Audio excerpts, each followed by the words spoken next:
ha traído con bien y que nos encontramos en su casa. Y si se da usted unos golpecitos en el pecho, puede usted decir, esta es la casa de Dios. Y aquí hemos recibido a su Santo Espíritu y le vamos a pedir que hoy deposite de su palabra en nosotros para que encontremos paz, para que podamos ser alimentados el día de hoy y sobre todo ponga una conversión verdadera y una convicción de oír su palabra y vivir su palabra. Que así lo haga para gloria de su nombre. Amén. Amén. Amén. Aleluya. Empecemos pues. Si no se nos hace tarde. Bien, para los que recién vienen a visitarnos, estamos desarrollándonos en un esquema de preguntas y respuestas. No hay un solo cristiano que no tenga dudas, que no tenga preguntas que hacer. Y en lo que yo pueda contestarle, pues le contesto, y si no, el próximo, me pone usted a estudiar toda la semana y el próximo viernes le traigo su respuesta. ¿Ya vio? Bien. Sí, adelante.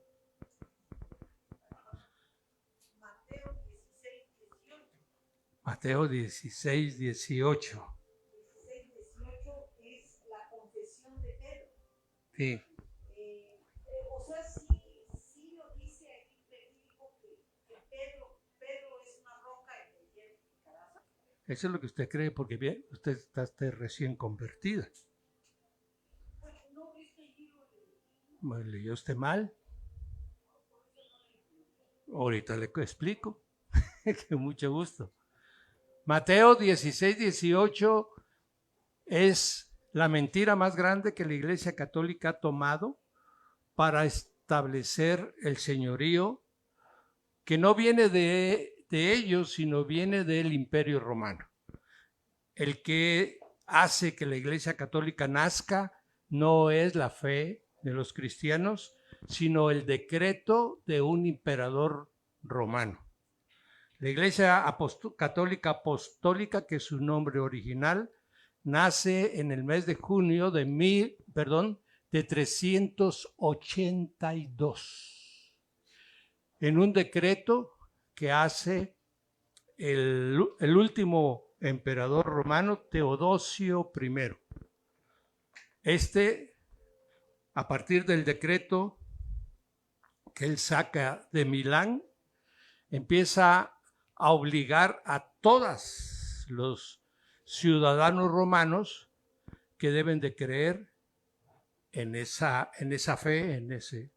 Entonces no es cierto que vienen de Pedro, no. Ellos nacieron en junio de 382. Y a partir de ese momento no fue por ser misioneros, por ir a llevar el evangelio, sino porque el brazo del Imperio Romano obligó. El decreto de Teodosio decía que todos aquellos que no profesaran esa fe, si eran trabajadores del imperio, iban a ser cesados de sus cargos. Los que no declararan esa fe no podían ocupar una posición dentro de todo el imperio. 2, los que eran renuentes se les podían confiscar sus bienes, y los más rebeldes serían llevados a la cárcel y aún al degollamiento. Y en ese tiempo el Imperio Romano se considera que tenía aproximadamente unos 10 millones de habitantes. Y de esos 10 millones de habitantes, 1 millón, estoy cerrando números, es lo que dicen los historiadores, eran cristianos. El 10% del imperio era cristiano. De tal manera que, por decir algo, el sábado saca su decreto Teodosio y para el día lunes el Imperio Romano tenía 10 millones de creyentes. Ahora la pregunta es, ¿de dónde sacaron a los pastores para poder guiar a 9 millones de personas? si 1 millón de personas había sido desde el año 30, que murió el Señor Jesús, hasta el 380. O sea, en 350 años se habían convertido 1 millón de gentes. Y ahora resulta que con un decreto se convierte en 9 millones. Ese sí era bueno, ¿eh? Entonces, ¿cómo se le hizo? Bueno, muchos fingieron. Desde ahí se trae la costumbre, amados, de tener un culto público y una fe privada. En público decían que eran católicos y en lo privado tenían a sus dioses guardados en un closet.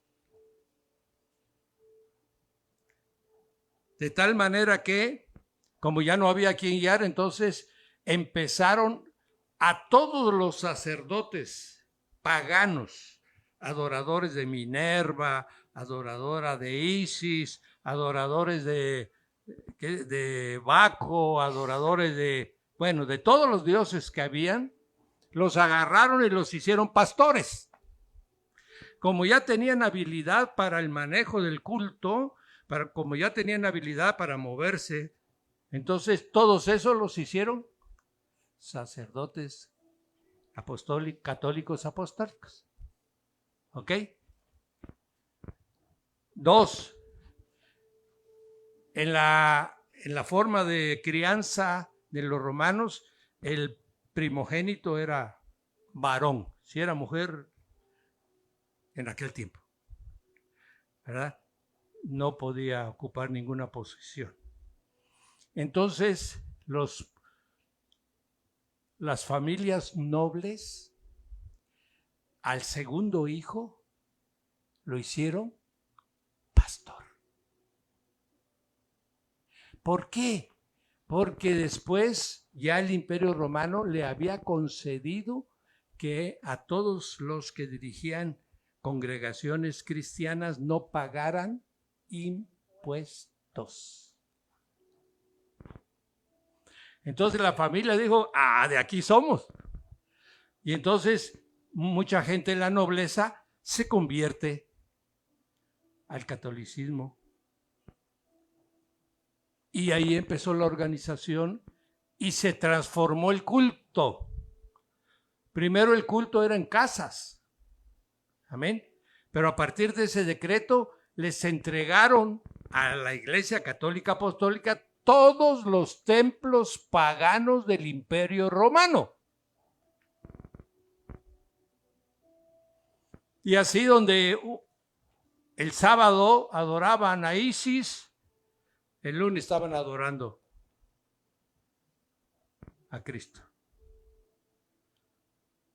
Amén. Y ahí empezó la transformación.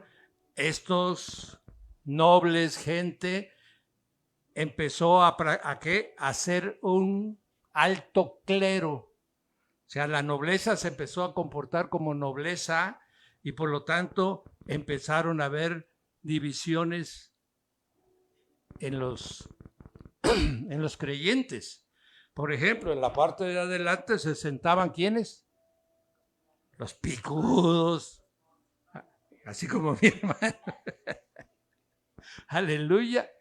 Y luego de ellos venían ¿quiénes? Los que estaban bautizados. Y los que no estaban bautizados, hasta allá, donde están aquellos. Amén. De tal manera que después se fue desarrollando un poquito y cuando decían es la hora de la misa, todos los que no estaban bautizados se salían del templo, porque nada más se podían quedar los bautizados, porque solo ellos podían recibir el sacramento. Todo eso fue innovación ¿de qué? De las costumbres paganas anteriores que practicaban. Y así vienen, por ejemplo, en ese periodo de tiempo había un obispo en Roma que se llamaba Dámaso. Ese obispo Dámaso es el primero que empezó con que el obispo de Roma había recibido el encargo de Pedro. Es el primero que empezó a inventar. Se les complicó mucho porque no había tal cosa. Y entonces, podían tener unos cuantos obispos de Roma y luego se perdía, porque Roma llega tarde, la plenitud del evangelio.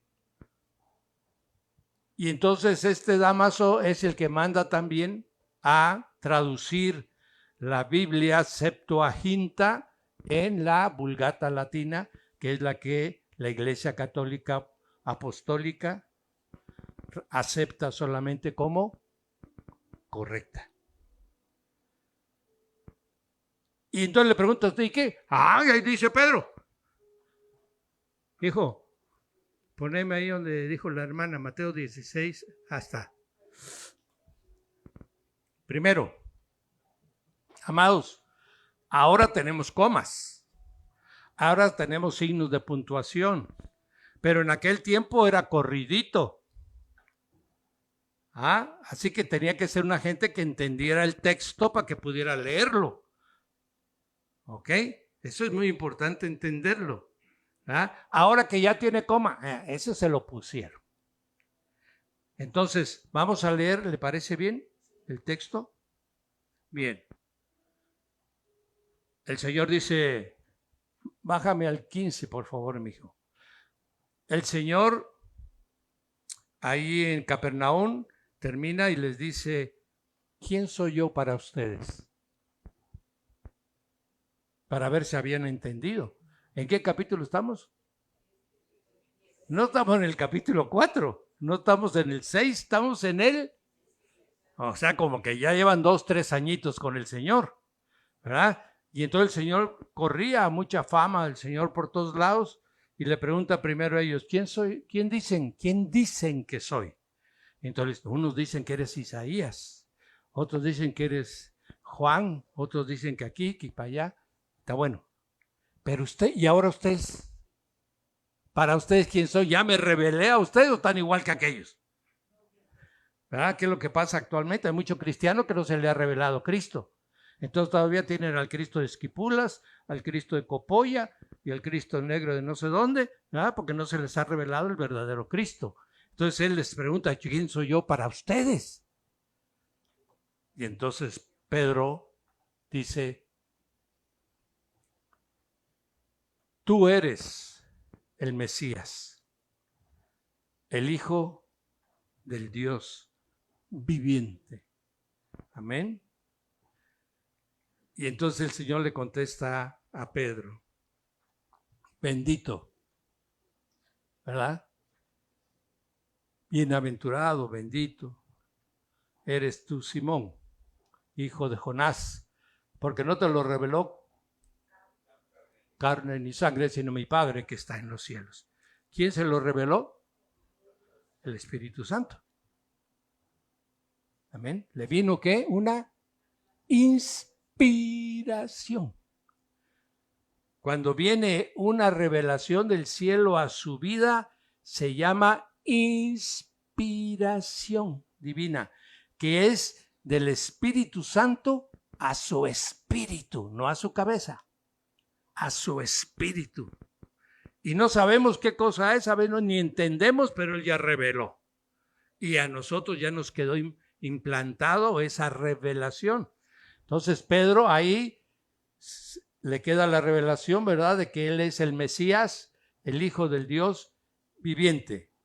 Entonces le respondió Jesús. ¿A qué les respondió? Ojo, acaba de recibir Pedro, ¿qué recibió?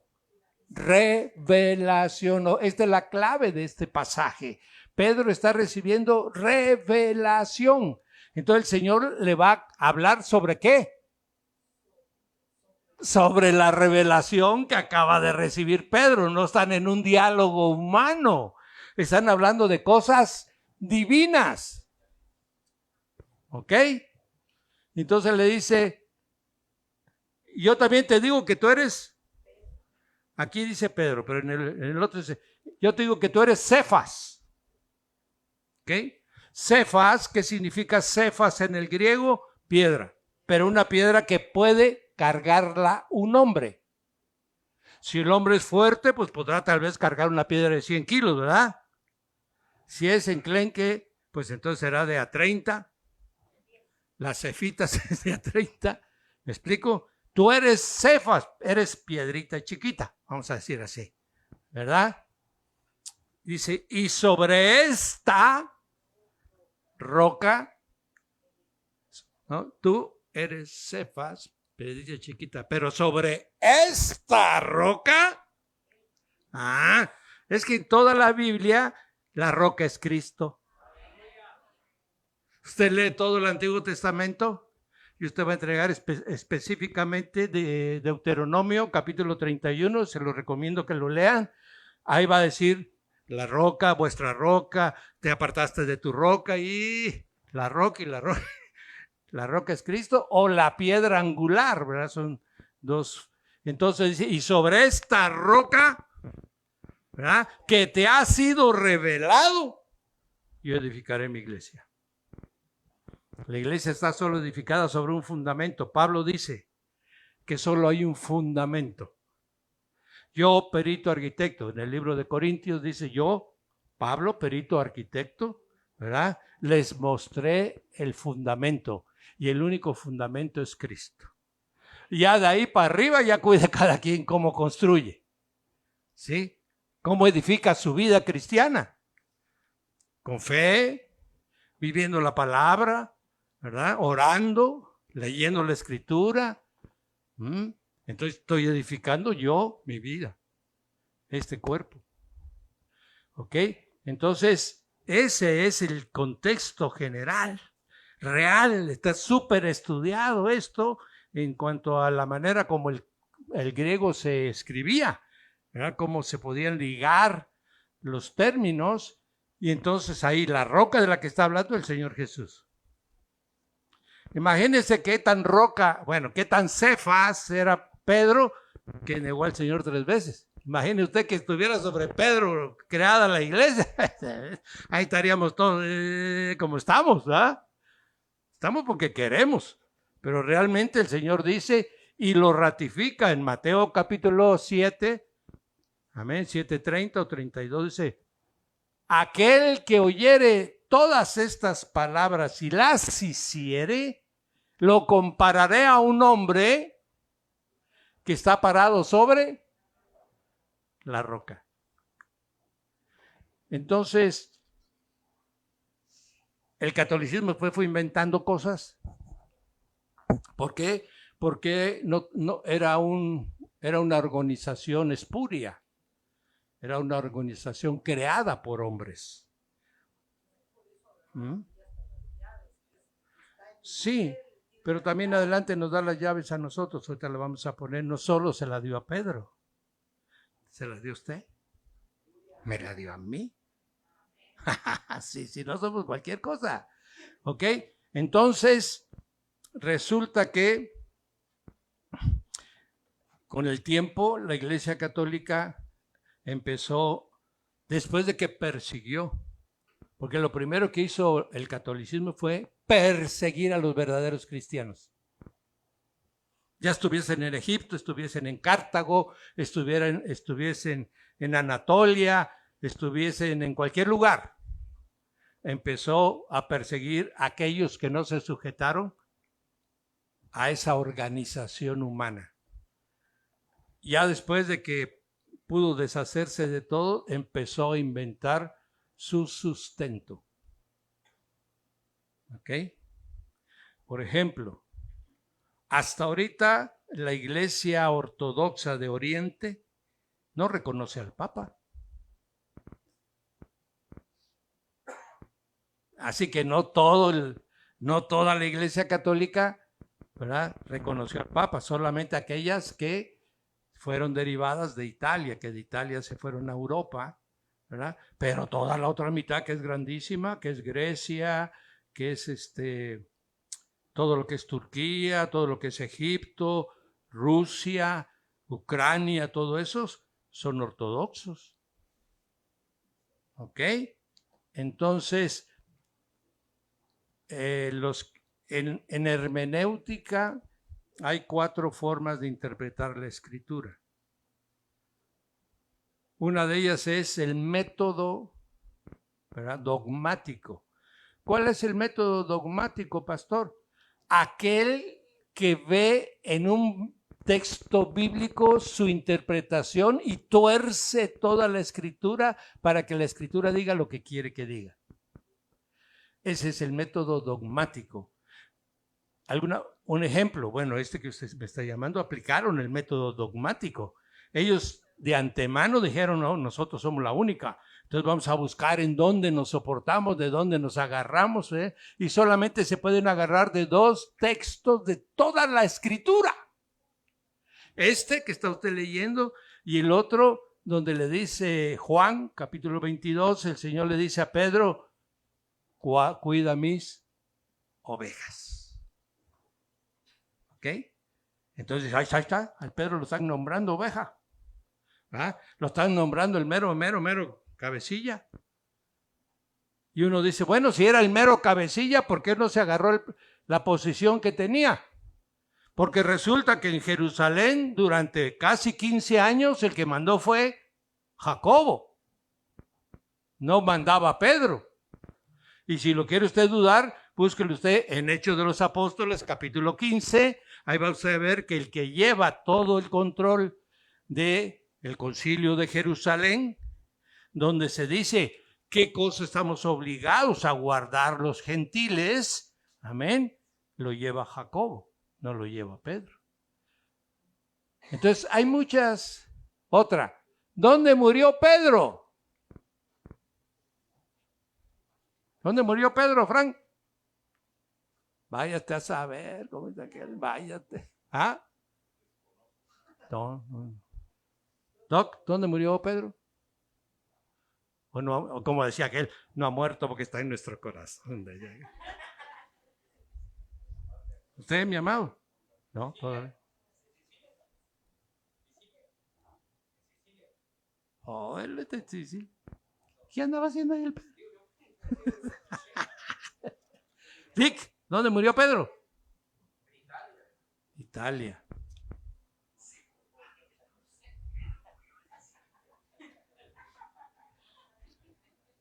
Está bueno que no lo sepan, mejor que no lo sepan.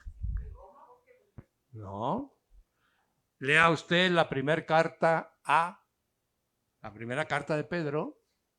Ahí le va a decir dónde murió. Amén. No, pastor, murió en Roma, y los católicos. Nunca fue a Roma. Amén. No.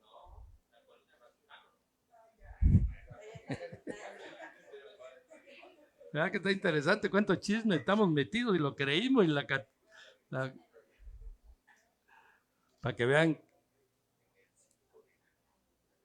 hay muchas congregaciones cristianas que están sustentadas sobre mentira. Otra interpretación dogmática, la de los testigos de Jehová. Isaías 43. Vosotros sois mis testigos. Y de ahí lo agarran y dicen, esos somos nosotros. Amén. Esa es una interpretación forzada, adoptada y luego justificada con muchos argumentos, ¿verdad? Porque esos no son testigos ni de ellos mismos. Entonces, y así hay muchas. Los adventistas tienen forzada varios versículos bíblicos, sí, también. Los mormones, también. Amén. La ciencia,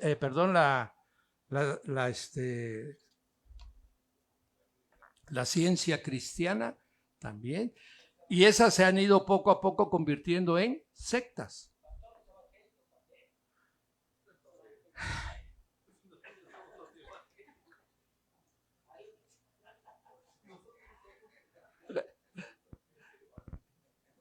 Y como dice su hermano,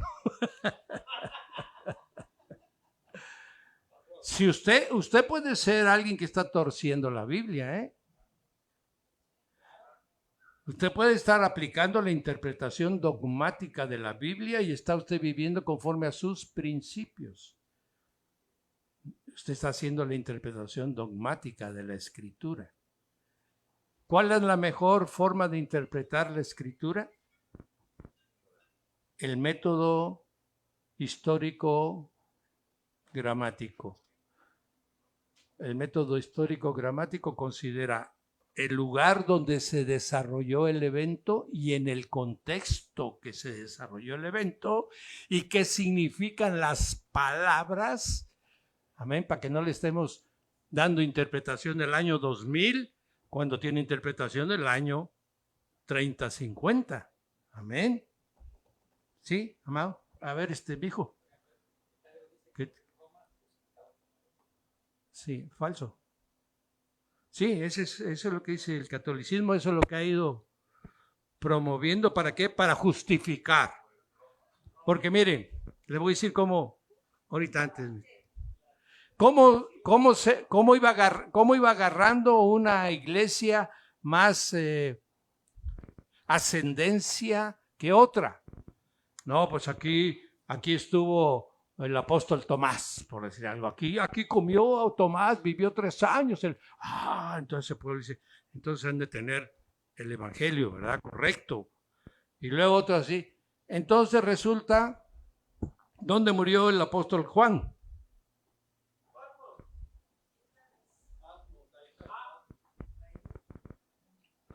Perdónalo, Señor, que no saben lo que dicen.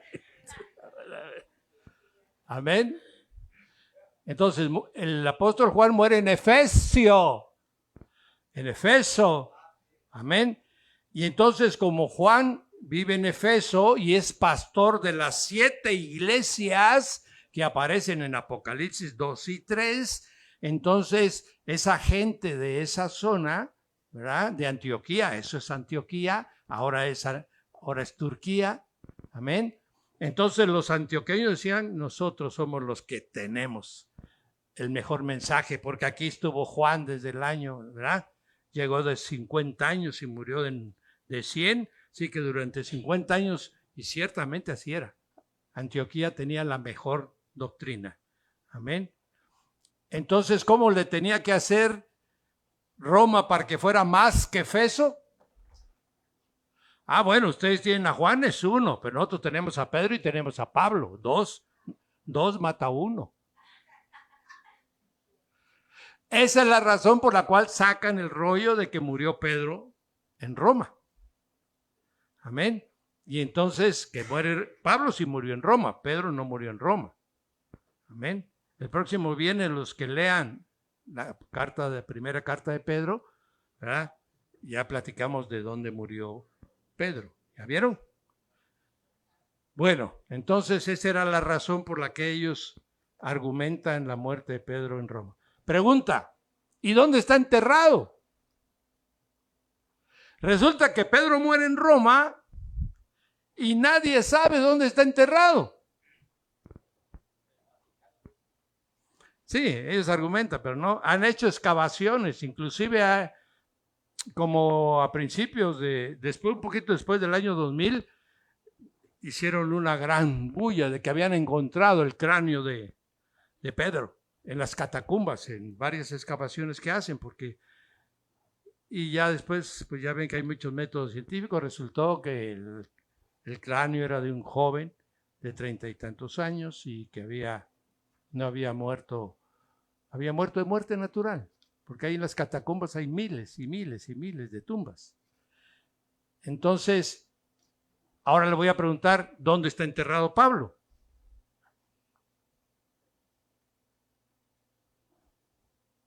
Como que vamos haciendo una gira para Roma, ¿qué les parece? Él está enterrado en un lugar que se llama la iglesia de Pablo Extramuros. Extramuros porque estaba fuera de los muros de la ciudad y ahí existe una muy hermosa iglesia y es donde están los 120 medallones de los papas. Ahí está donde está la famosa profecía del último papa, ¿no? Que ya se pasaron 2, pues acabaron los medallones y ya llegaron otros 2, pero es ahí en esa iglesia y ahí están los restos de Pablo. ¿Cómo es posible que no se encuentren los restos de Pedro? Si era de tanta significancia, de seguro que todo el mundo debería haberle levantado inmediatamente una capilla, ¿no? No la hay, por supuesto, porque no murió en Roma. Y en esos años hubieran hecho el chanchullo, ¿verdad? Hubieran ahí aparecido algo y que apareció Pedro y le hubieran levantado, ¿sí? ¿No? No lo hay. Bien.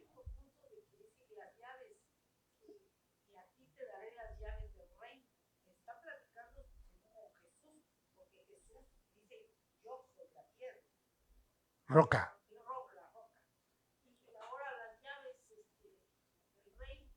Y ahora la llave, ¿estás preocupado por la llave? No vaya a ser que no entremos. El capítulo 18. Es chulada, mi hermana. Es que no tiene usted toda la razón. Porque estamos soltando creencias de chiquitíos, pues, donde lo llevaban a uno ahí. Ay. Si no es fácil despojarse de todo lo que hemos creído. Sí, y luego de allá, imagínese usted que la tuvieron como 5 años vestida ahí de la monja, de la monjita del Carmen, ¿no? Que de las vestían.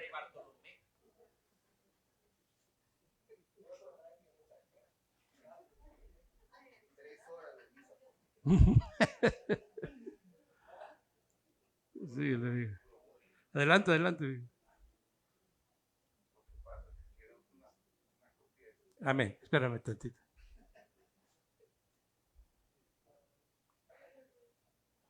Búscame ahí en el 18, por favor. Sí. ¿Dónde está? 18, 16.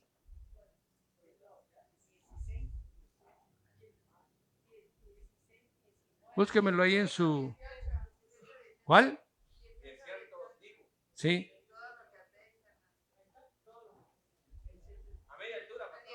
Ajá, ok.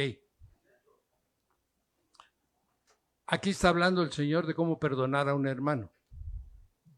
Porque el principio de atar y desatar, o abrir y cerrar, en el pueblo de Israel era el acto de perdón.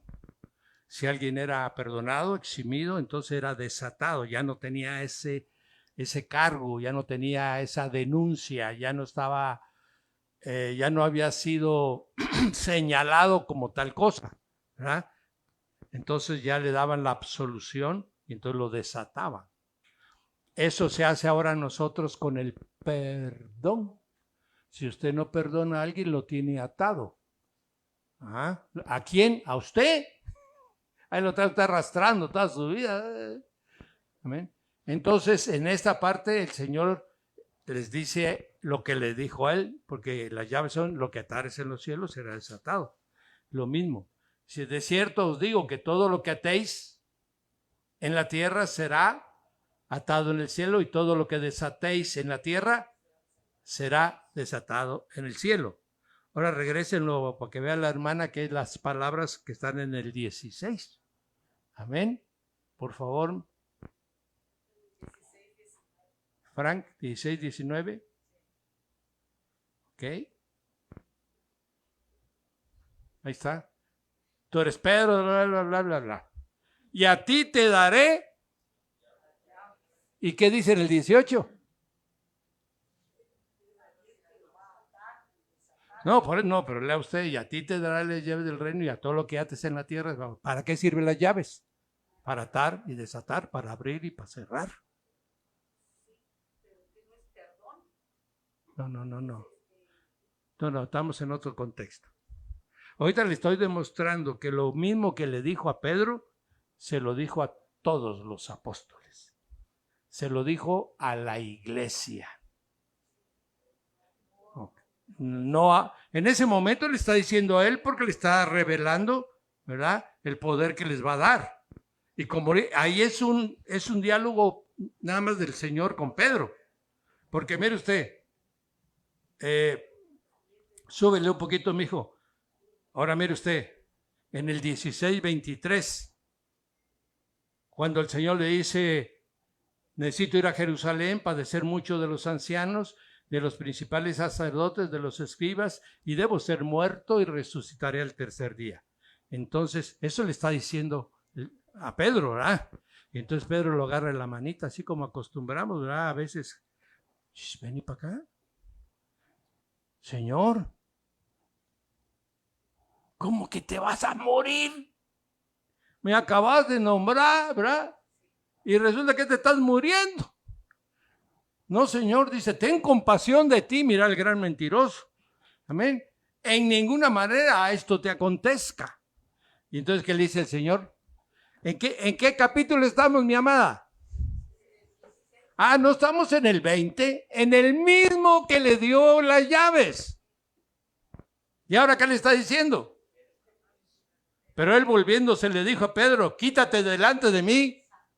¿Y por qué no dice la Iglesia Católica que son Satanás?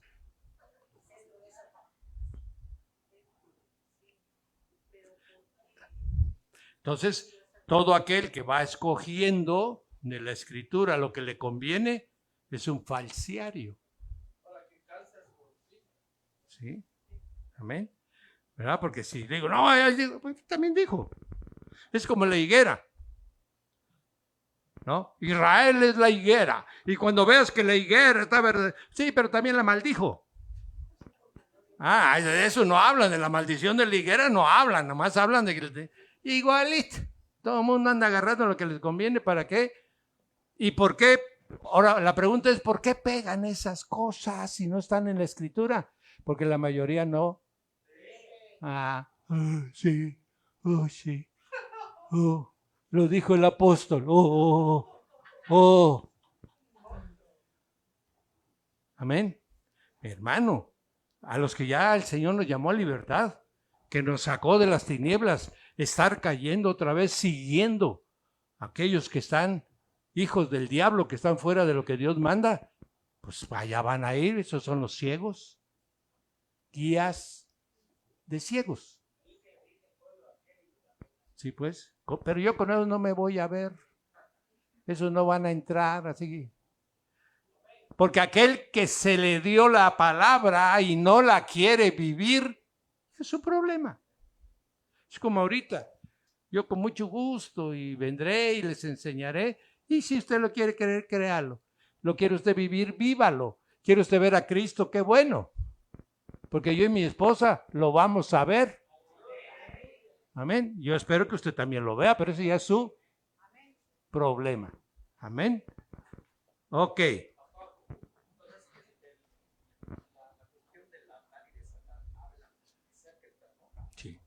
Sí. Eso es. ¿Cuántas veces debo perdonar? Todas las veces que sean necesarias. Para desatarme, claro.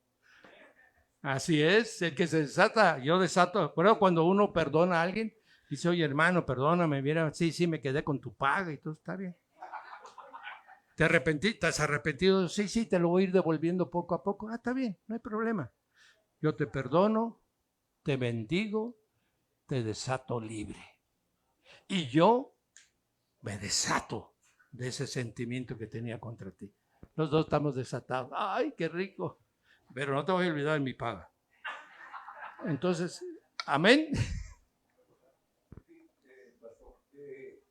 Yo entiendo que la clave de Lutero está en la interpretación directa de la Biblia. Amén. Pero la Biblia por primera vez se imprimió en 1492 con Gutenberg. Y bueno, yo no sé qué versión fue la que manejó Gutenberg. Y otra cosa, antes de eso, todo lo que corresponde a lo que se llama la iglesia primitiva, entre por ejemplo los monjes cartujos, porque también para la época de Gutenberg, incluso para la de Lutero, pues la mayoría de la gente era analfabeta y pues solamente lo que sabían, lo que conocían, pues era a través de los sacerdotes o de los pastores.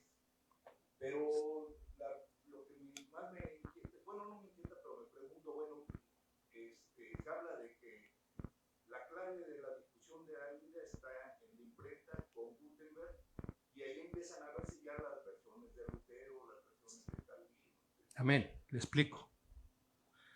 El hermano nos acaba de preguntar qué pasó con la Biblia cuando no había imprenta. ¿verdad? De dónde leían. Bueno, ahí se hacían copias directas a mano.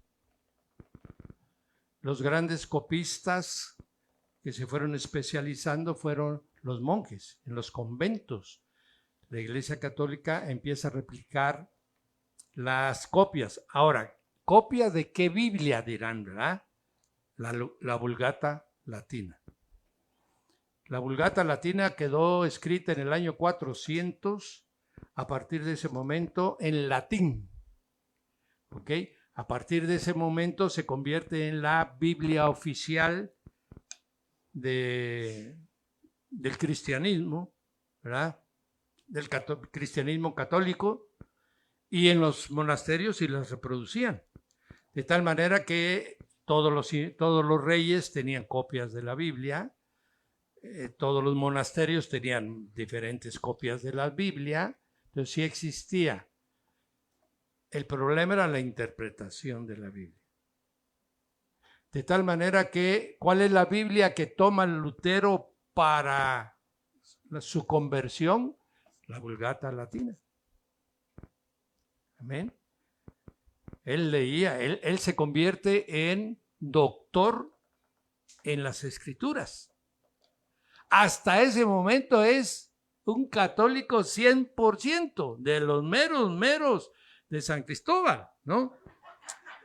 Entonces, ya de ahí, cuando él encuentra ese pasaje que lo hace que, como a todos los que leen Biblia, hay pasajes que nos abren el entendimiento. A él fue el pasaje: el justo por la fe vivirá. Y la salvación es por gracia, no por obras. Leyendo el libro de Romanos de Pedro, a él entiende que no es por obras como el catolicismo enseñaba. Esa es su rebelión. Y después, como vendían vendían las indulgencias para que ni siquiera creyera uno, ya solamente comprando un documento físico era uno salvo, ¿no? Entonces él suma las dos cosas y al principio no es una rebelión, sino es una invitación. Era muy común en esos tiempos que las universidades lanzaban una convocatoria a discutir un tema. Como ahora los simposios, es lo mismo. Todos esos monjes primitivos que eran verdaderamente, que vivían de la oración, que vivían de la contemplación, que fueron... ¿Qué leían? Bueno, me imagino que leían las Biblias que existían. No, ahí voy para la otra partecita. Aparte habían los famosos pergaminos.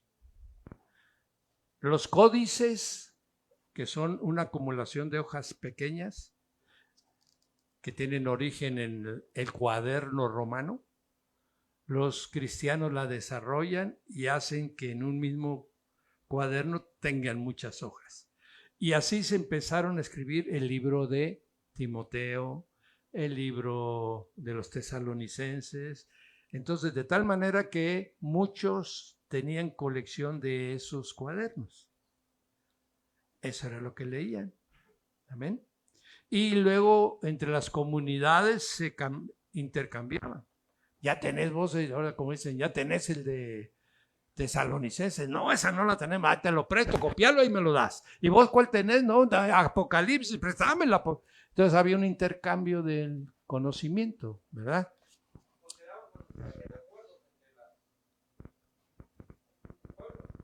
Sí, se intercambiaban. Sí, amén. Nada más que ahí era a nivel de creyentes, nada más del cristianismo. Y lo hacían a veces con mucho cuidado porque eran perseguidos. Porque la Iglesia Católica, cuando establece su señorío, ya no permite que se lea la Biblia. Queda prohibida la lectura de la Biblia.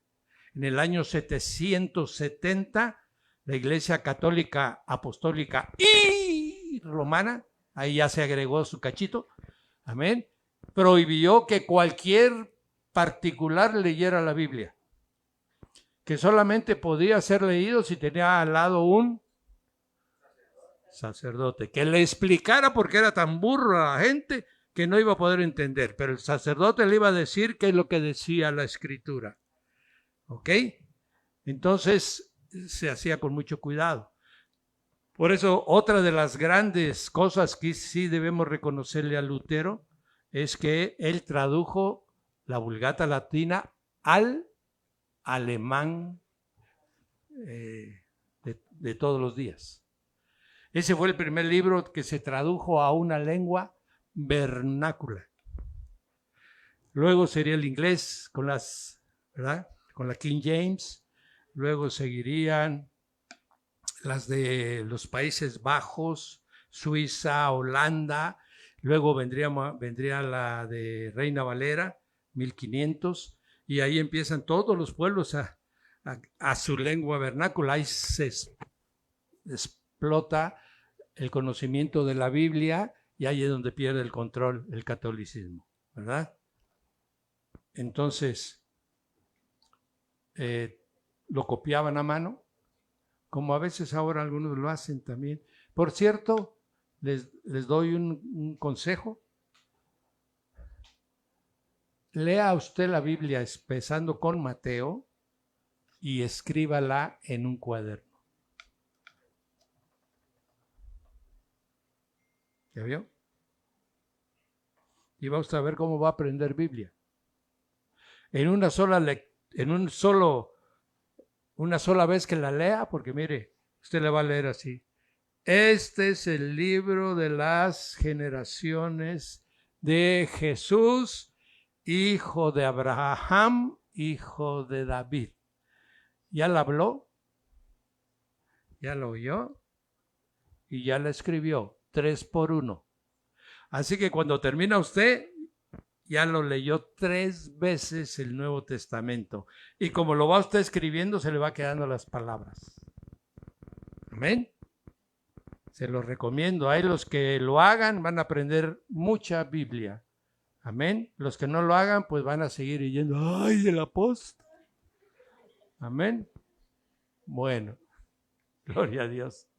Jordancito, te dejé con la palabra, mijo.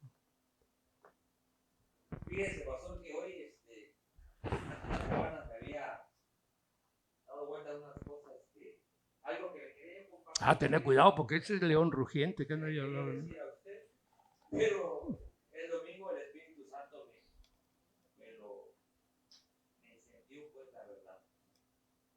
¿Qué pasa con esos pastores, pseudo-pastores, mentirosos? Juan 10. Sí. El hermano pregunta. Que meten la psicología y sobre todo que engañan prácticamente a sus seguidores. El hermano Jordán está preguntando qué le pasa a los pastores mentirosos que son ciegos, guías de ciegos. Amén. Ahorita le voy a decir qué le pasa.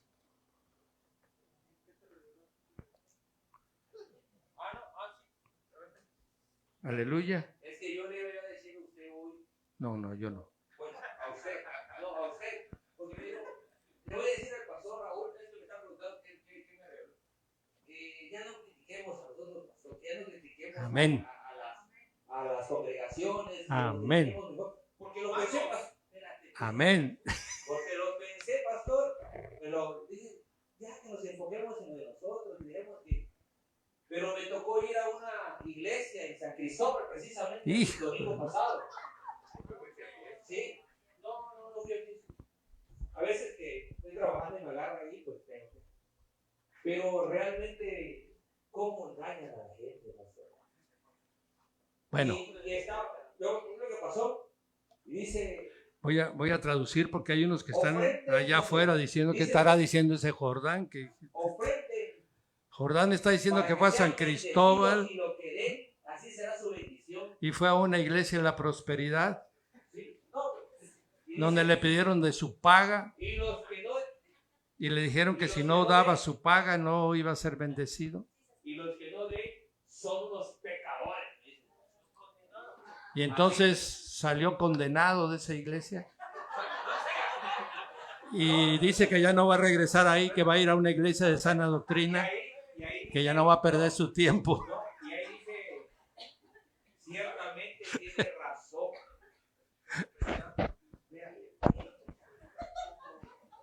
Tiene razón el pastor Raúl que debemos conocer la Biblia y la verdad. Ahorita te voy a contestar las dos cosas con la Biblia. Ustedes no permitan que les enseñen sin Biblia, porque a cualquiera de nosotros se nos puede venir un pensamiento. También nosotros somos suspicaces de que el enemigo pueda implantar pensamientos en nosotros, ¿eh? No estamos exentos, más si andamos un poquito chuequitos, ¿ah? Entonces el diablo pues ahí nos engaña. Les voy a compartir las 3 clases de pastores que hay. Bíblicamente. Bien.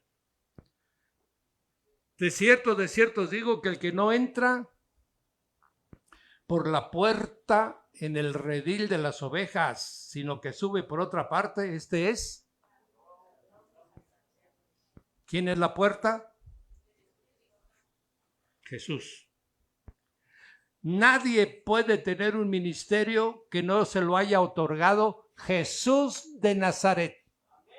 Nada de apóstol, nada de instituto bíblico, nada de universidad cristiana. Es Jesús directamente quien escoge y asigna. ¿Dónde está eso, pastor? Anote usted, 1 Corintios capítulo 12. Amén. Ahí está. Vamos ahí, mijo, para que yo les dé esta enseñanza que es hermosa. 1 Corintios 12 y luego regresamos. Ok, 1 Corintios 12. ¿Qué dice? Ahora bien, hay diversidad de dones, pero el Espíritu, ¿quién da los dones entonces? El Espíritu Santo. ¿Cuántos dones del Espíritu Santo hay? 9. Aquí adelante lo dice, ahí lo lee ya si quiere en su casa. Amén. Pero el que da los dones es el Espíritu Santo. Hay diversidad de ministerios, pero el Señor, ¿quién da los ministerios? Solo Jesús. Y luego dice, y hay diversidad de operaciones, pero Dios que hace todas las cosas es el mismo. Amén. O sea, el que determina, por ejemplo, llegó la salvación a Chiapas. Esa es una instrucción del Padre. Y en el momento que ya se declaró que Chiapas va a ser salvo, claro, se va a llevar su tiempo. Amén. Entonces, el Señor Jesús empieza a levantar sus ministros. ¿Ok? ¿Cuántos ministerios hay, pastor? Fundamentalmente 5. Para edificar a la iglesia hay 5. Amén. Apóstoles, profetas, maestros, pastores y evangelistas. Esos 5 ministerios son para edificar a la iglesia. Efesios capítulo 4. Amén. Pero aparte hay ministerios de administración, de misericordia. Amén. Esos también son ministerios que están en el libro de Romanos. Entonces, pero todos esos, ¿quién los da? Jesús. Así que si alguien dice, no, que ya voy a ser de alabanza porque acabo de venir del conservatorio de música, ¿sí? Y el Señor dijo, no, pues ya estoy capacitado, soy un artista, pues ese es tu problema. Vas a ser artista y vas a creer que te aplauden tus hermanos. Tenés que menguar, tenés que ser un pobre chiquitío para que no te miren a vos, si miren a Cristo, el que es glorificado.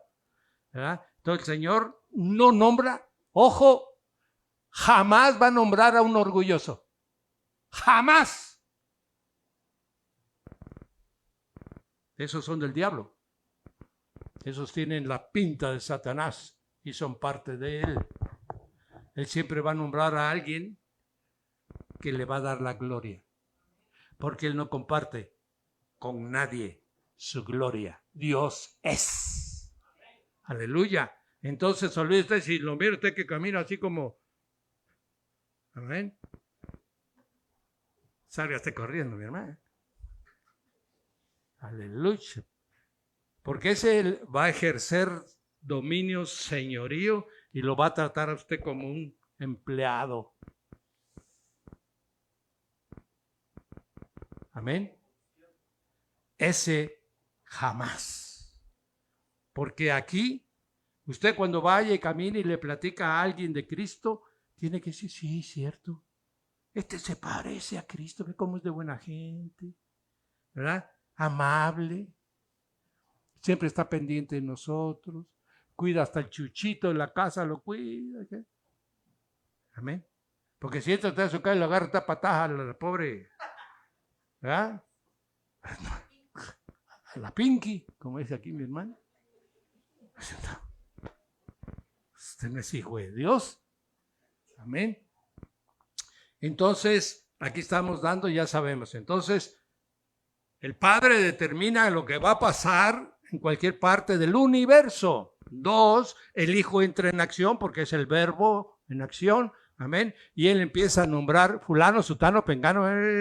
Y le dice, Espíritu Santo, dale dones a cada uno de estos que acabo de nombrar para que hagan un buen ejercicio. Y entonces ahí empieza que nos va a mandar. Por eso, si le dice, vaya usted a África, pues agarra usted mañana su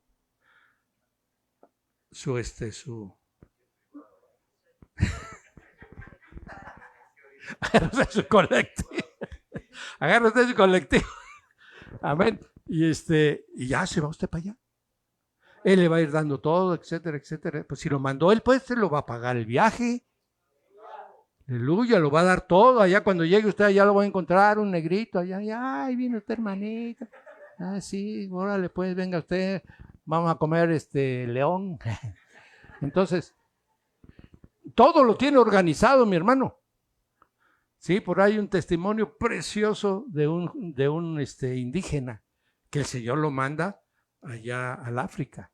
Y todo lo que pasó, ¿verdad? Eso será otro día. Entonces, él nombra al ministro y el Espíritu Santo lo dota de habilidades para que haga un buen trabajo. Pues si somos excelentes todos. Algunos de ustedes no han recibido nada porque no quiere. ¿Ah? Ahí está echado.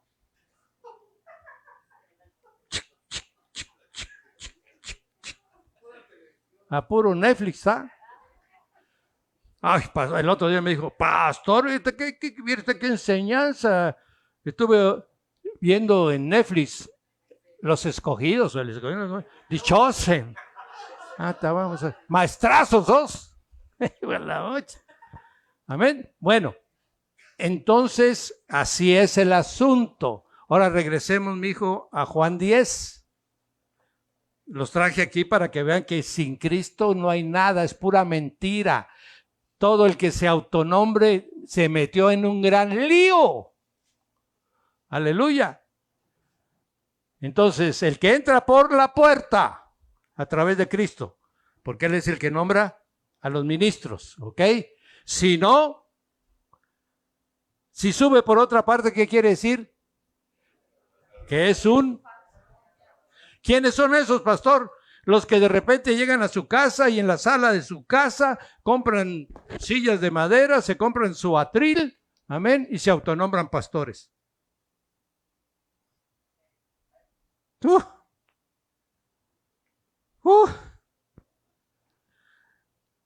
Y como antes era vendedor de seguros.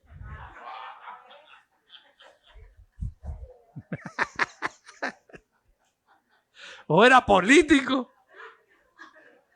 Tienen una lengua. Entonces empieza, ¿no? Y peor se le dice, una noche me habló el Señor y traba el ojo. Amén. Y como la gente no han oído nunca la voz del Señor, no saben cómo es la voz del Señor.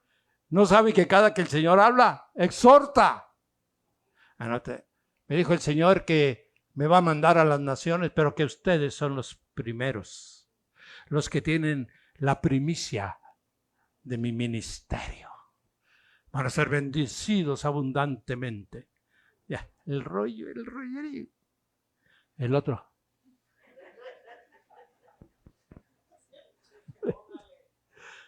Esos son estos. Esos ni fueron al instituto bíblico siquiera para que sepan de qué hablan, ni han sido nunca cristianos que han vivido la palabra, amén, sino simplemente son salteadores, ladrones y salteadores. De esos hay, pero de a pasto, amén. ¿Por qué? Porque hay muchos de lento aprendizaje. Y entonces, pues ahí ellos hacen. Más el que entra por la puerta, ¿ese qué cosa es? ¿Qué quiere decir que entra por la puerta? Primero entra a las horas que puede uno verlo. Entra por el lugar donde uno ve que entra, no como el salteador que llega a medianoche. Amén. Oiga usted, pero esos pastores no tienen culto a medianoche. No, la medianoche es la tuya. Estás perdido, estás en penumbra, te agarran a medianoche. Amén. Dice, y cuando viene el que es pastor, ¿qué dice? ¿Le abre quién? ¿Quién es el portero? El Espíritu de Dios, mijo. Él es el que abre las puertas. Todas las puertas por donde usted va a recibir bendición, las abre el Espíritu de Dios, amado mío. Las ovejas oyen su voz y a sus ovejas llama por su nombre y las saca, o sea, las va a conducir. ¿A dónde las conduce? Amén.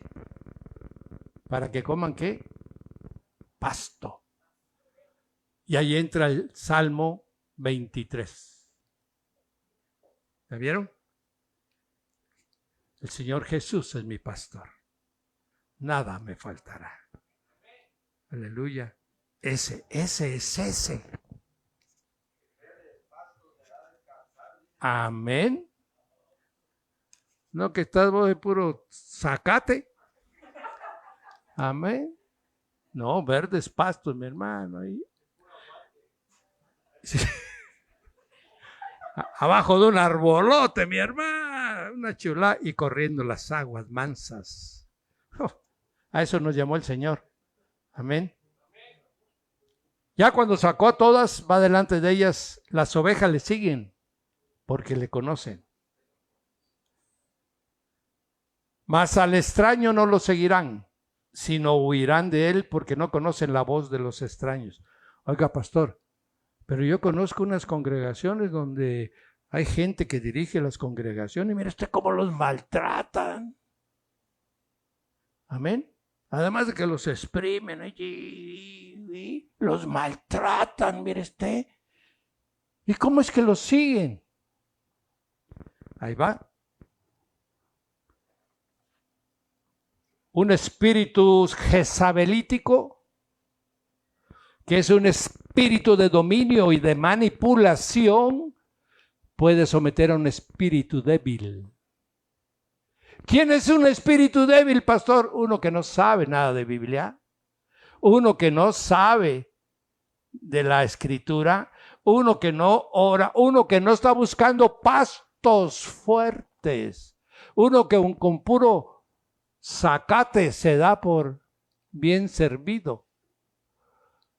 ¿Sí? Entonces su espíritu es un espíritu endeble, es como su cuerpo.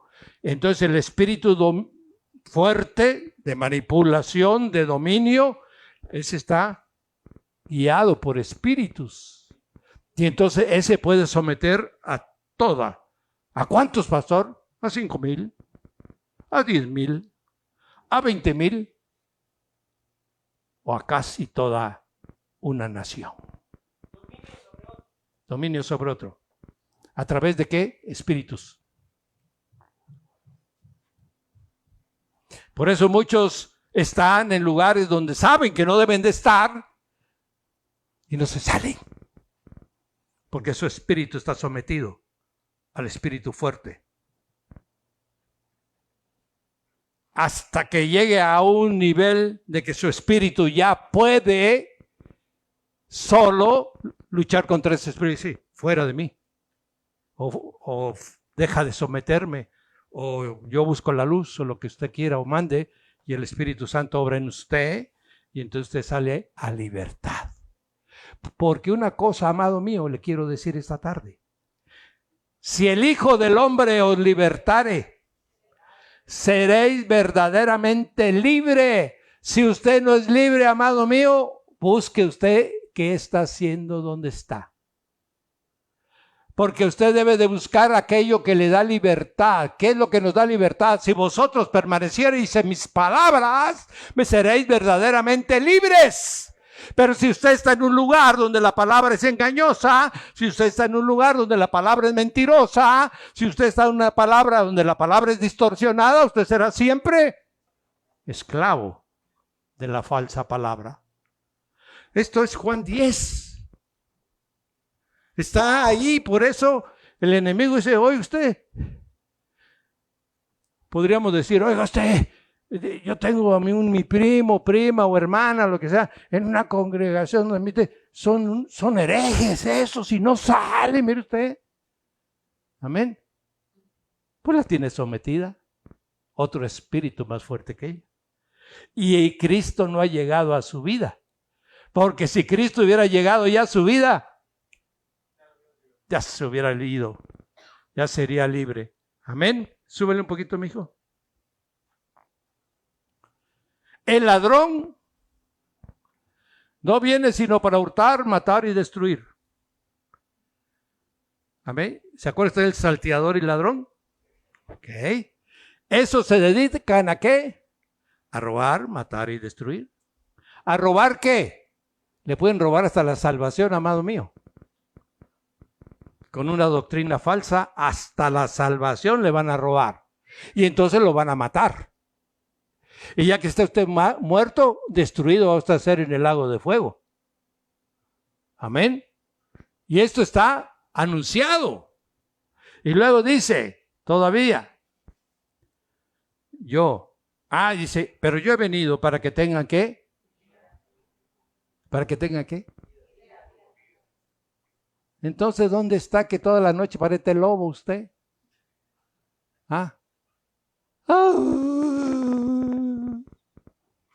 ¡Qué desgracia de mi vida! El amor de mis amores me engañó.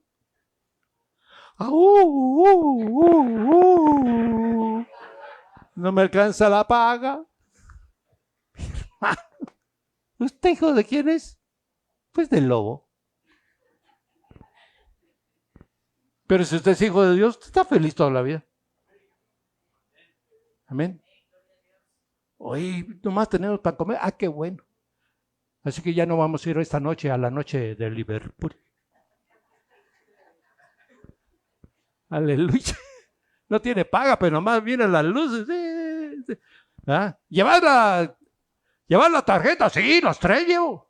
Bueno, no puede. Es esclavitud, hermano. Amén. Y entonces el Señor dice, yo vine para liberarte. Yo vine para que no dependas de nada. Porque, ¿qué? ¿Acaso la comida, el beber, el tener techo, no son afanes que yo ya te resolví?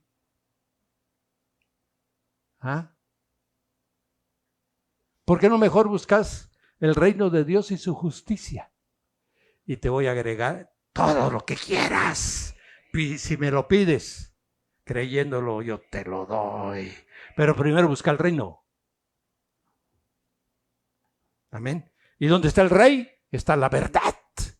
Si usted no vive en la verdad, amado mío, usted está perdido.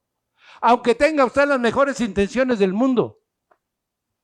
Como dice la misma escritura, aunque yo entregara todas mis riquezas, aunque yo entregara mi cuerpo y me quemaran en la plaza pública, si no lo hago por amor, no sirve de nada. Muchos se dedican a actividades congregacionales porque quieren tener renombre, porque quieren que los conozcan, porque quieren ser algo porque no son nada. Todo aquel que busca una posición que no sea el servicio, ese no tiene nada y anda buscando falsamente que lo coloquen en un puestecito. Aleluya. Y el día que le ponen aquí su medallita de ujier, ya la verdad.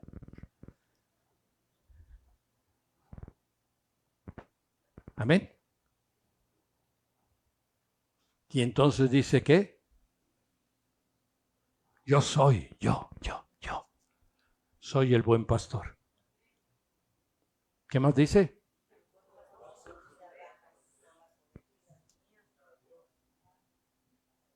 Aleluya. ¿Está usted de acuerdo? Voltea usted a ver a su hermano y dígale a usted, yo doy la vida por ti.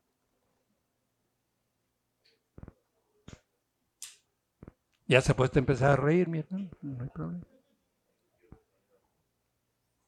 Mentiroso. Puro mentiroso. Y dicen que son hijos de Dios, mi hermano. Amén. Más el asalariado, y que no es el pastor, de quien no son propias las ovejas, ve venir al lobo y deja las ovejas y huye. Y el lobo arrebata las ovejas y las... Así que el asalariado huye. ¿Por qué? Porque es asalariado y no le importan las ovejas. Pero yo soy el buen pastor. ¿Quién es el asalariado? Todo ministro que autonombrado o que reciba salario es un asalariado. A eso no les importan las ovejas. Amén. Importa el salario. Aleluya. Entonces solo de los 3 grupos, solo hay uno que es de verdad. Uno se brinca las trancas y se autonombra. Nadie lo ha nombrado. Ni siquiera un presbiterio de hombres, como para decir, es que a mí el presbiterio de hombres me nombró. Digo, está bueno, ya, cuando menos, pues, no es el mecanismo, pero cuando menos podríamos decir que dentro de un sistema, ¿verdad?, está funcionando. 2,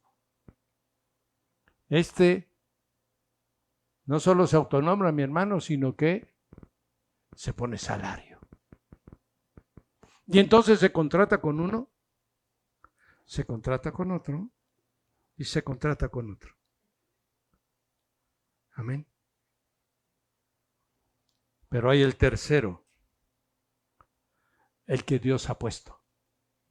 Ese, aunque no le pague usted, mi hermano, esos hermanos están comiendo tortilla dura con frijol. Amén. Quesito que le regaló Jordán. Y un montón de tascalate. ¿Está usted entendiendo?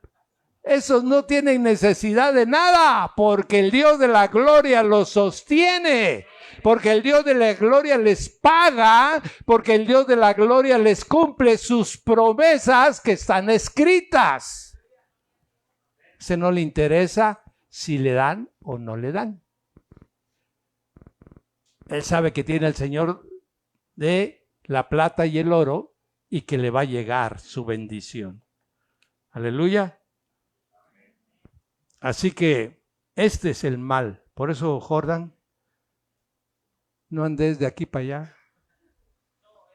No, oíme, no te justifiques. Porque así como fuiste a un lugar, puedes ir a otro. Y vas a volverlo a justificar, no, mijo. Sí. No, hasta pueden salir endemonizados, mijo. Si lo que se mueve en un lugar, usted no crea que porque dice congregación, el Cristo de la gloria, aquí han de ser buena gente. Pues dentro está el diablo, mi hermano. Y entonces puede ser que esos espíritus que se mueven en esos lugares se metan en usted. Amén. Por eso usted debe escoger a dónde va. Usted debe checar de que lo que esté conforme a la Escritura. Usted debe poner que el Espíritu Santo le confirme. Amén. Porque la palabra dice en el libro de Hechos de los Apóstoles, capítulo 4, que el Espíritu Santo llevaba a la iglesia los que iban a ser salvos. El único que debe llevar al lugar donde nos vamos a congregar se llama Espíritu Santo de Dios. Si lo está usted escogiendo porque hay la musiquita está de buen nivel, de buen ritmo, ahí está alegre la cosa, ahí se brinca, pastor, ahí somos unos. Hijo, pregúntale al Espíritu Santo. Ahora dice por ahí, ya no debemos de estar criticando a los demás. Mejor nos concentremos nuestras fuerzas en nosotros. Sí, eso es bueno. Pero si sos ministro, Pablo le dijo en una ocasión a Pedro, Pedro, tú eres un hipócrita, porque no te conformas conforme al Evangelio. ¡Ay! ¿Qué quiere decir? Que podemos desviarnos y necesitamos a otro hermano que venga y nos exhorte. Si es posible. Amén. ¿Por qué? Porque muchas veces nosotros tenemos los ojos adelante, no atrás. Por lo tanto, podemos ver lo que está pasando, pero atrás estamos dejando una estela, una secuela de mala conducta, de mal testimonio, de malas palabras. Entonces necesitamos un hermano que nos diga, oye, vos estás pasando aceite. ¿Ah? ¿Por qué? Mira la gran bola de humo que traes. Ay, es que como no lo mira. De ver, entonces le voy a poner, le voy a cambiar ya los pistones. Sí, hermano. Amén. Entonces, ¿qué es lo que no debemos de hacer? Nunca hágalo usted con un corazón malo, con un corazón contencioso, con un corazón que usted quiere sentirse que usted es santo, pero el otro es un pecador. Jamás, mi hermano. Tiene que ser por amor. Está usted viendo que su hermano se está desviando, que su hermano está sacando el pie de la senda correcta. Usted se acerca y le dice, mi hermanito, no es por ahí, estás perdido vos. Regresate, y eso hay que hacerlo. No tenga temor. ¿Por qué? Porque esta es una familia.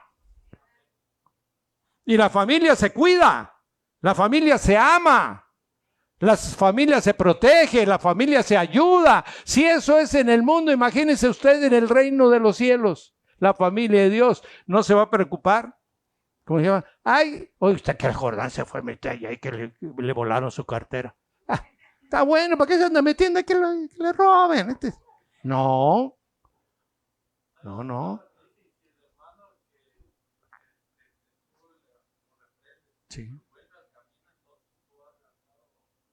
Sí, tú has ganado un alma. Porque es lo mismo evangelizar, ojo, para esos flojos que no evangelizan, pero es lo mismo rescatar un alma que evangelizarla. Es lo mismo decirle a alguien, oye, estás en un camino equivocado, hermano. Ah, pero yo tengo 20 años. Sí, pero error, ya corregí. Eso es lo mismo que evangelizar. Porque ese lo que tiene es una doctrina equivocada. Ese no ha sido evangelizado. Porque el que ha sido evangelizado y ha recibido a Cristo, vive siempre en la... Si usted no vive en la verdad, mi hermano, usted no ha sido evangelizado. No, pastor, yo no. Yo solamente, pura mentirita piadosa, mire usted. Amén. Bueno, está bien. Entonces sos vos del diablo piadoso. Ni una mentira, mi hermano. Ni una mentira. La mentira es muerte instantánea. Entonces, la Biblia nos va diciendo, si andamos mal, que caminemos bien. Porque la gran la gran ventaja de esto, amado? Es que nuestro Cristo está esperando para que pasemos toda la eternidad con Él. ¿Quiere Dios que se muera el impío? No. Dios no quiere la muerte del impío, quiere que todos. Aleluya. Entonces, si andamos mal, corrijamos. Entremos a la senda correcta. Entremos a la puerta que nos ha abierto el Espíritu Santo para que entremos al redil, al verdadero redil del pastor de las ovejas. Amén. Si usted cree que el evangelio es ahí la llevo, usted está muerto. ¿Ya vio? Aquí no es el evangelio, es sometimiento, voluntad y vivir conforme Dios manda que vivamos. Ojo. Oiga, pastor, pero yo tengo libre albedrío de hacer lo que yo quiera. Me puedo casar con Chana, con Juana, con Merengana. No, amigo. Usted no sabe nada del evangelio. El libre albedrío que usted y yo teníamos era este. Cuando se nos presentó el evangelio, yo dije, no quiero. Yo lo dije muchas veces. Muchas veces. No me interesa. Ese era mi libre albedrío, rechazar a Cristo. ¡Ja! Y vaya que lo rechaza uno. Muchos de ustedes lo están rechazando todavía. Amén. Pero cuando yo le dije, Jesús, tú eres mi redentor, eres mi salvador, eres mi rey, eres mi amo, eres mi dueño de mi vida. A partir de hoy yo someto mi voluntad a tu voluntad. Se acabó el libre albedrío. Ahí entramos a la obediencia de la palabra. Por una simple razón, amado, usted no es más inteligente que el Señor. Usted va caminando en la palabra y va a tener un día la mente de Cristo. Eso sí. Pero mientras no la tenga, muévase por obediencia. Y así dice la Escritura, lámpara es a mis pies, ¿qué? Si andamos en este mundo que está en penumbras, amado, si usted no trae la lámpara de la palabra, usted está perdido. Y por eso ha tomado decisiones erróneas. Y por eso vive usted todavía en la mentira. Y por eso se engaña usted y quiere engañar a los demás. ¿Por qué? Porque no tiene usted lámpara, amado mío. Y si no, un día váyanse con el hermano Víctor, amén, que los invita a su rancho y salgan a caminar de noche. Sin lámpara. Y van a ver cómo van a regresar.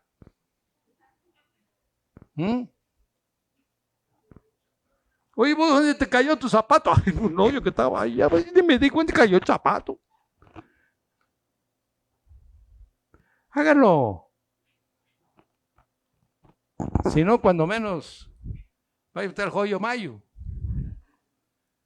Es que sin luz no podemos, mi hermano. ¿Y cómo decimos que somos cristianos si no vivimos con la luz de la palabra? Es mentira. Por eso haces lo que quieres, agarras el camino que quieres, te comportas como quieres. Amén. No tienes rumbo. Y todavía te parás ahí en una de las, vamos a agarrar el joyo mayo, ahí te sentás en una de las bancas. Y da, Señor, 3 meses tengo. Si no me enfermo de esto, me enfermo del otro, si no se enferma mi mujer, si no se enferman mis hijitos, si no se enferma el chucho, si no se enferma... ¿Y de ahí? ¿Y de ahí qué? Pues no, que usted nos cuida, nos protege. Sí, pero los que son míos. Hijo, capítulo 17 de Juan. ¿Ya llegó? Cierren la puerta. Miren, este capítulo es preciosísimo.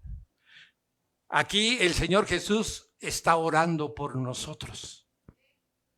De su boca dice: Señor, cuídame de estos, a mis hijitos, cuídalos, a los que tú me diste, Padre. Amén. Dice, súbele un poquito, mi hijo. Ahora pues, Padre, glorifícame tú al lado tuyo, con aquella gloria que tuve contigo antes que el mundo fuese. He manifestado tu nombre a los hombres que del mundo me diste. Tuyos serán, ¿quiénes? Todos los que se convirtieron y los que se siguen convirtiendo. Y me los diste y han guardado tu palabra. Ellos han conocido que todas las cosas que me has dado proceden de...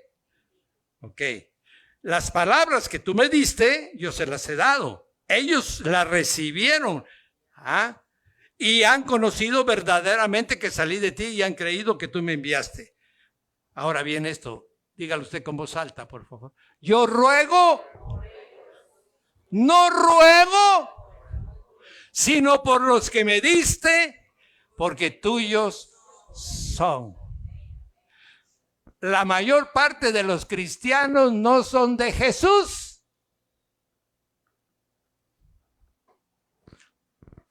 Por eso se sientan en la vaca del Joyomayu a reclamar. Amén. Y yo te pregunto a ti, amado mío, ¿has creído en el nombre de Jesús para que digas que eres de Él? Si tú ya creíste en su nombre, tú eres victorioso para siempre. Tendrás autoridad, tendrás poder, podrás dominar a principados y potestades, podrás hablar y llamar a la existencia lo que no está. ¿Me estás entendiendo, amado mío? Si tu vida no es esta, revísate, porque Él no hace acepción de personas. Aleluya. A Él le ha vaciado a su iglesia, no a Pedro, no solo a Juan, no solo a Pablo, a su iglesia. La ha investido de poder. Aleluya. Entonces la iglesia tiene poder. Aleluya. Usted viva con poder y entonces todo se someterá. Aleluya. En el nombre de Jesús. Y aquí lo está usted leyendo. Porque entonces, es que Jesús.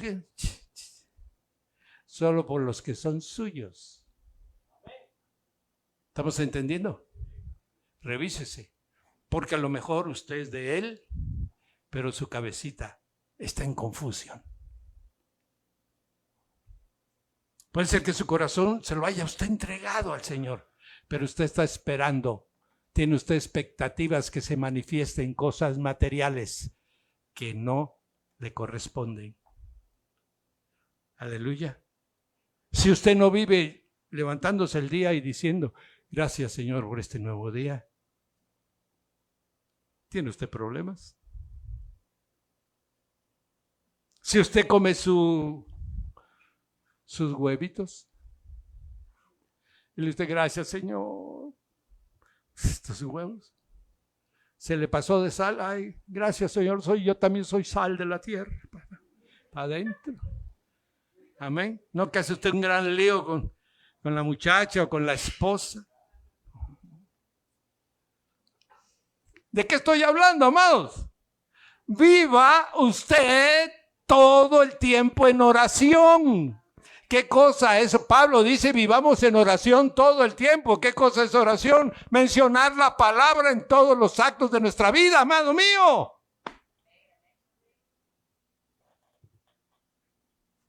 Amén. Si usted es un pedigüeño, está usted perdido. Usted no sea un pedigüeño, usted sea alguien que reconozca que el Señor ya se lo dio. Dele gracias porque ya se lo dio. No se manifiesta, pero se va a manifestar. Pero si está todo el tiempo, Señor, dame. Luego pregunta el ángel, ¿cuánto querés? Con 1,000 pesos.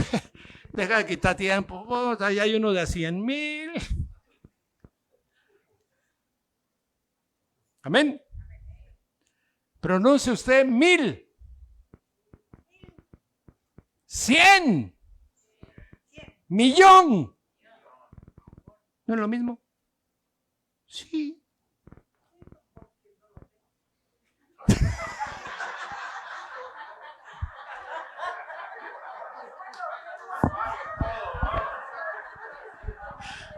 Estuvo buenísimo. Mi hermana, no vaya usted a dejar de venir, esto es una chulada usted.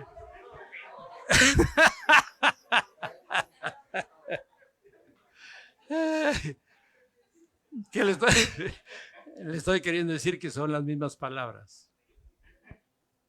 Es lo mismo pronunciar una cantidad que es lo mismo pronunciar otra. Usted pida lo que necesite. Amén. Amén. No, pídalo usted. Porque si no, ¿para qué el Padre Nuestro, pues? No, lo tiene usted que pedir. No, si no, ya no. Y ahí, pues. Si yo como.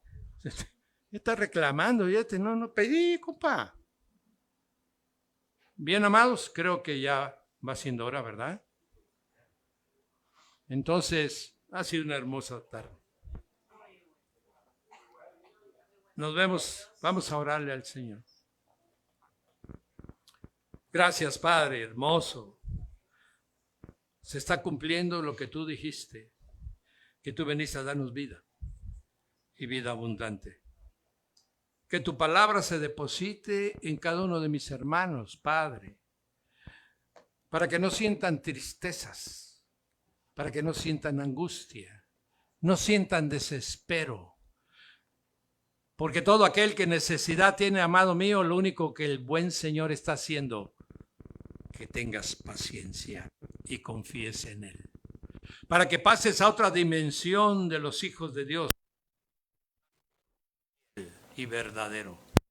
Todo lo que ha prometido se va a cumplir. ¿Cuándo? Cuando estés preparado para ello. Si no ha venido a tu vida lo que la Escritura dice, es porque no estás preparado para ello. Pero en el momento en que tú, caminando en la verdad y en la palabra, estés listo, te caerá del cielo.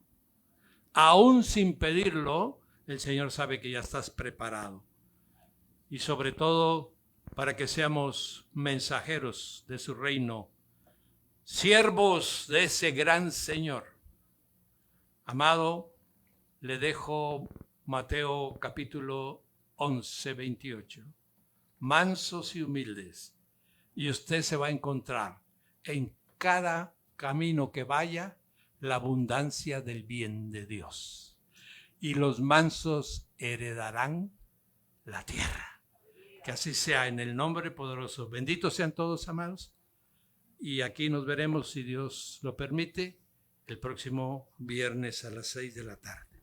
Amén. Amén, amén.